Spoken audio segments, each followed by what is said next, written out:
পুৱাৰ ভাগৰ পৰা প্ৰতিবাদ সাব্যস্ত কৰি থকা চালকসমূহে এই মুহূৰ্তত নিশা তেওঁলোকে প্ৰতিবাদ বন্ধ কৰিছে আৰু বাহনসমূহ যাবলৈ দিয়া হৈছে। ND24 দৰ্শকক দেখুৱাইছোঁ যে বাহনৰ যি দীঘলীয়া শাৰী আছিলে সেই বাহনসমূহ যাবলৈ দিয়া হৈছে। অৰ্থাৎ তেওঁলোকে আজিৰ কাৰণে প্ৰতিবাদ বন্ধ কৰিছে। অৰ্থাৎ কাইলৈ তেওঁলোকে পুনৰ প্ৰতিবাদ আকৌ আৰম্ভ কৰিব আৰু সেই পৰিৱেশটোত দেখুৱাইছোঁ যে প্ৰায় 600ৰ পৰা 700খনৰ অধিক বাহন আবদ্ধ হৈ আছিল আৰু প্ৰতিবাদ সাব্যস্ত কৰিছে তেওঁলোকে মাছ ৰাস্তাত বহি। আৰু বৰ্তমান সময়ত এইটো খবৰ জনাইছোঁ যে তেওঁলোকে প্ৰতিবাদ স্থগিত ৰাখিছে, বন্ধ ৰাখিছে।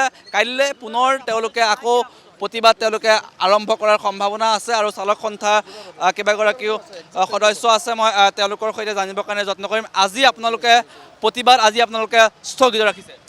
হয়, আজি সাময়িকভাৱে আমি স্থগিত ৰাখিছোঁ, কাৰণ যথেষ্টসকল যাত্ৰী ৰাজপথত ফচি আছে।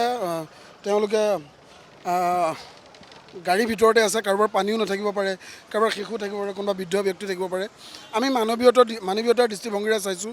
গতিকে আজি সাময়িকভাৱে স্থগিত ৰাখিছোঁ। অহাকালি গণতান্ত্ৰিকভাৱে ইয়াতকৈও বলিষ্ঠভাৱে আমি কাৰ্যসূচী ল'ম। আমি তেতিয়ালৈকে কাৰ্যসূচী ল'ম যেতিয়ালৈকে দুয়োখন চৰকাৰে আলোচনা কৰি এটা স্থায়ী সমাধানৰ সূত্ৰ নিদিব, তেতিয়ালৈকে আমাৰ এই প্ৰতিবাদ অব্যাহত থাকিব। আজি সম্পূৰ্ণভাৱে সাময়িকভাৱে আমি স্থগিত ৰাখিছোঁ আৰু আমি এতিয়া অসমৰ গাড়ীসমূহ অসমলৈ গৈ আছে, মেঘালয়ৰ গাড়ীসমূহ আকৌ তেওঁলোকে ঘূৰি গৈ আছে। গতিকে আজিৰ কাৰ্যসূচী স্থগিত ৰাখিছোঁ। অহাকালি পুৱা 7 বজাৰ পৰা অসমৰ সকলো দল সংগঠনৰ সহযোগত ইয়াতকৈও বলিষ্ঠভাৱে এই কাৰ্যসূচী আমি লৈ যাম। গাড়ীসমূহ যাবলৈ দিয়া হৈছে যদিও মেঘালয়ৰ গাড়ী যাবলৈ দিয়া নাই। মেঘালয়ৰ গাড়ী এতিয়ালৈকে যাব দিয়া নাই, কাৰণ চাওক ৰাইজ স্বতঃফুতভাৱে ওলাইছে। আপুনি যদি কেমেৰা পাৰ্চনত দেখুৱাই এতিয়াও কেনেকুৱা এটা পৰিৱেশ চাওক। কিন্তু ৰাইজৰ ক্ষোভ আছে, কিমান আৰু পিটন খাব, কিমান অপদস্থ হ'ব। গতিকে সহ্যৰ সীমা পাৰ হৈ গৈছে। বৰ্তমান সময়ত সেইটোৱে খবৰ আমি জনাইছোঁ যে বৰ্তমান সময়লৈকে তেওঁলোকে প্ৰতিবাদ স্থগিত ৰাখিছে। কাইলৈ তেওঁলোকে পুৱাৰ ভাগতে পুনৰ গণতান্ত্ৰিকভাৱে আন্দোলন কৰিব।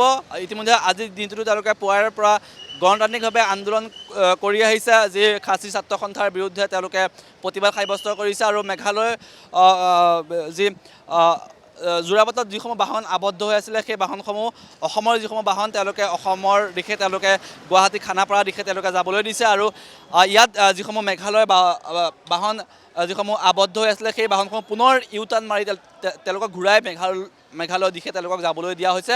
আৰু তেওঁলোকে সম্পূৰ্ণৰূপে আজিৰ দিনটোত এই মুহূৰ্তত প্ৰতিবাদ স্থগিত ৰাখিছে। কাইলৈ দল সংগঠনৰ সহযোগত পুনৰ প্ৰতিবাদ সাব্যস্ত কৰিব।